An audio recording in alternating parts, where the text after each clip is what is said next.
ഖൈറൻ മിൻഹാ എന്ന് നമ്മൾ പറഞ്ഞാൽ, മുസ്ലിമായ ഒരു മനുഷ്യൻ അങ്ങനെ പറഞ്ഞാൽ അല്ലാഹുവിന്റെ റസൂൽ പറയുന്നു, ഇല്ലാ അഖ്ലഫല്ലാഹു ലഹു ഖൈറൻ മിൻഹാ, അവന് നഷ്ടപ്പെട്ടതിനേക്കാൾ ഖൈറായത് അല്ലാഹ് കൊടുക്കും കേട്ടോ. അല്ലാഹ് കൊടുക്കാതിരിക്കില്ല.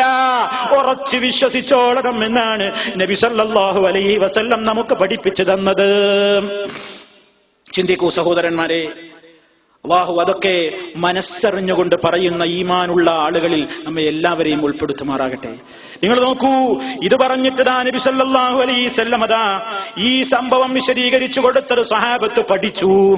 സഹാബിമാരൊക്കെ അത് മനസ്സിലാക്കി, അവരതിന്റെ അർത്ഥസഹിതം അത് ഹൃദിസ്ഥമാക്കി, അവരത് ശരിക്കും മനസ്സിലാക്കി. അത് പഠിച്ചവര് മനസ്സിലാക്കി നടക്കുകയാണ്. ആ സമയത്തുണ്ടായ ഒരു കാര്യം ഹദീസിന്റെ ഗ്രന്ഥങ്ങളിൽ നമുക്ക് കാണാം.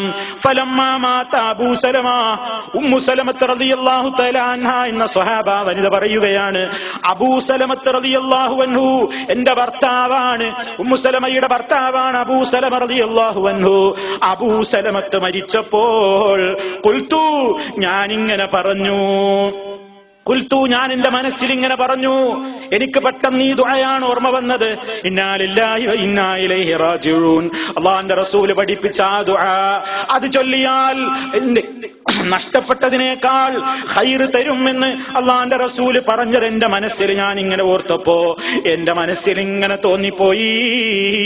എന്താ എനിക്ക് തോന്നിയത്? ഉമ്മു സലമ ബീവി പറയുകയാണ്, അയ്യുൽ മുസ്ലിമീന ഖൈറുൻ മിൻ അബീ സലമ, എന്റെ ഭർത്താവായ അബൂ സലമത്തിനേക്കാൾ ഖൈറായവര് മുസ്ലിമീങ്ങളിൽ ആരുണ്ട്?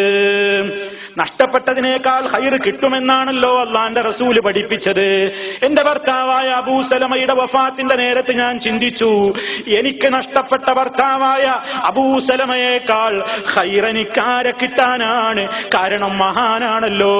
അവ്വലു ബൈത്തിൻ ഹാജറ ഇലാ റസൂലില്ലാഹി സല്ലല്ലാഹു അലൈഹി വസല്ലം, അല്ലാഹുവിന്റെ റസൂല് ഹിജ്റ പോകാൻ പറഞ്ഞപ്പോ അല്ലാഹുവിന്റെ റസൂലിന്റെ അടുത്തേക്കും എല്ലാം ഒഴിവാക്കിക്കൊണ്ട് ഹബ്ശീനിയയിലേക്കും അതുപോലെ തന്നെ മദീനയിലേക്കുമൊക്കെ ഹിജ്റ പോയവരിൽ മുൻപന്തിയിലുണ്ടായ കുടുംബമാണല്ലോ അബൂ സലമത്തിന്റെ കുടുംബം.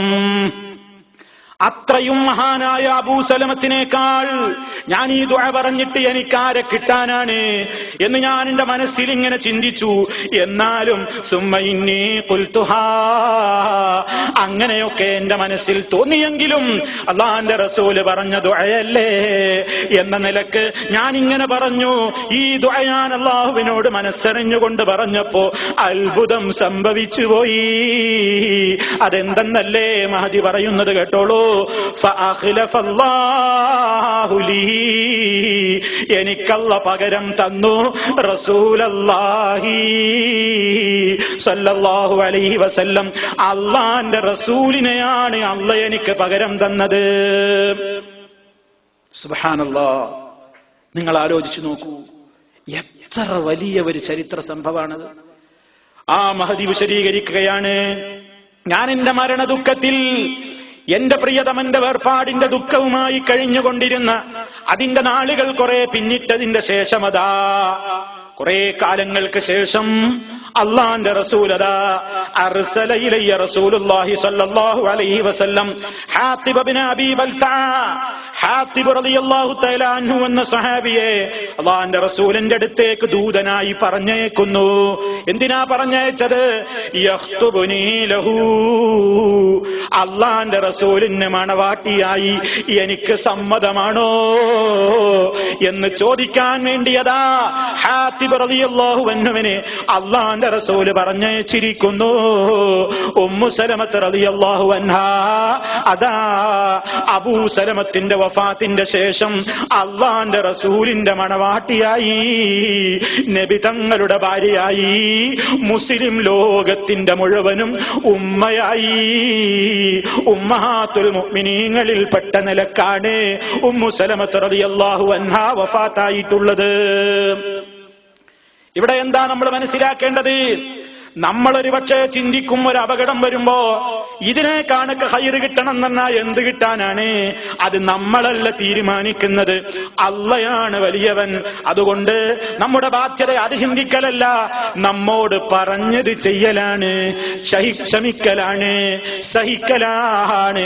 അങ്ങനെ ഉമ്മു സലമത്ത് റളിയല്ലാഹു തആല അൻഹുവിനെ നബി സല്ലല്ലാഹു അലൈഹി വസല്ലം വിവാഹം ചെയ്തില്ലേ? ഇനി പ്രിയപ്പെട്ടവരെ, ജീവിതത്തിലുണ്ടായ ഒട്ടേറെ ക്ഷമകളുടെ ചരിത്രങ്ങളുടെ കൂട്ടത്തിൽ നമുക്ക് കേട്ടാൽ അത്ഭുതം തോന്നുന്ന ഒരു ചരിത്രം അതാ നബി സല്ലല്ലാഹു അലൈഹി വസല്ലമിന്റെ കാലത്തുണ്ടായി. ക്ഷമയുടെയും സഹനത്തിന്റെയും മഹാത്മ്യം, അതുകൊണ്ട് പിൽക്കാലത്ത് കിട്ടുന്ന ഗുണങ്ങൾ എത്രയാണെന്ന് ആ ഒരൊറ്റ സംഭവത്തിലൂടെ അതിശയകരമായ സംഭവമാണ്, അത്യപൂർവമായ സംഭവമാണ്, അഭൂതപൂർവമായ സംഭവമാണ്. നബി സല്ലല്ലാഹു അലൈഹി വസല്ലമിന്റെ കാലത്ത് നടന്നതാണ്. എന്താണ് ആ സംഭവത്തിന്റെ വിശദ വിവരം? അതാ മഹാന്മാരായ മുഹദ്ദിസീങ്ങൾ മുഴുവനും, ഹദീസ് പണ്ഡിതന്മാരിൽ മിക്ക ആളുകളും വളരെ കൃത്യമായി തന്നെ ആ സംഭവം നമുക്ക് വിവരിച്ചു തന്നിട്ടുണ്ട്. അതെന്തെന്നല്ലേ? അതാ മഹദിയായ ഉമ്മു സുലൈം റളിയല്ലാഹു അൻഹാ, ആ ഉമ്മു സുലൈം റളിയല്ലാഹു തആല അൻഹയുടെ ഒരു കുട്ടി മരിക്കുകയാണ്. അബൂ തൽഹ റളിയല്ലാഹു തആല അൻഹു, അബൂ തൽഹ റളിയല്ലാഹു അൻഹുവിന്റെ ഭാര്യയാണ് ഉമ്മു സുലൈം. ആ ഉമ്മു സുലൈമിന്റെയും അബൂ തൽഹക്കും ഉണ്ടായ കുഞ്ഞാണ്. ആ കുഞ്ഞ് മരിച്ച നേരം അബൂ തൽഹ വീട്ടിലുണ്ടായിരുന്നില്ല. ഭർത്താവ് ആ അവസരത്തിൽ എന്തോ ആവശ്യത്തിന് പുറത്തു പോയതാണ്. ആ അവസരത്തിൽ അതാ ഈ കുട്ടി രോഗിയായ ഘട്ടത്തിൽ തന്നെയാണ് അബൂ തൽഹ റളിയല്ലാഹു അൻഹു പുറത്തു പോകുന്നത്. വീട്ടിലാണെങ്കിൽ ഉമ്മു സലമയാണുള്ളത്. ആ സമയത്ത് ഈ ഭർത്താവ് പുറത്തായിരിക്കുന്ന നേരത്തെ ഈ കുട്ടിയതാ മരണപ്പെടുന്നു.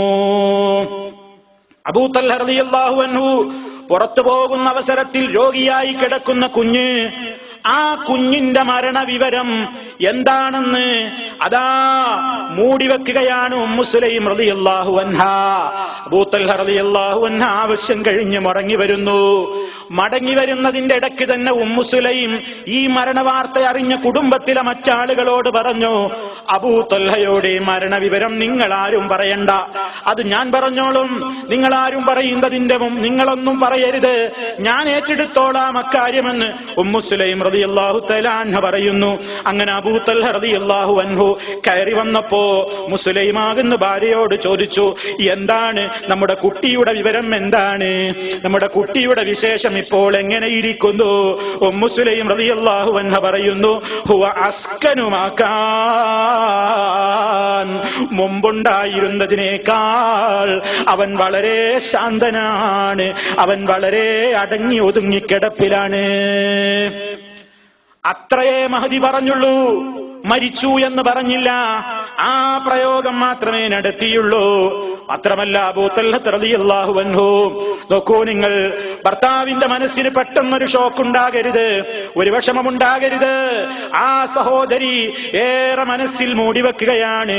തന്റെ പ്രിയപ്പെട്ട ഭർത്താവതാ പുറത്തു നിന്ന് കയറി വരുമ്പോ ഇങ്ങനത്തെ ഒരു വാർത്ത കേട്ട് പെട്ടെന്ന് മനസ്സിനെ ഞെട്ടിച്ചുകൂടാ. ആ സഹോദരി ക്ഷമിക്കുകയാണ്, ആ സഹോദരി സഹിക്കുകയാണ്. ഭർത്താവിനോട് ആ വിവരം തൽക്കാലത്തേക്ക് പറയാതെ ഭക്ഷണമുണ്ടാക്കി കൊടുക്കുന്നു.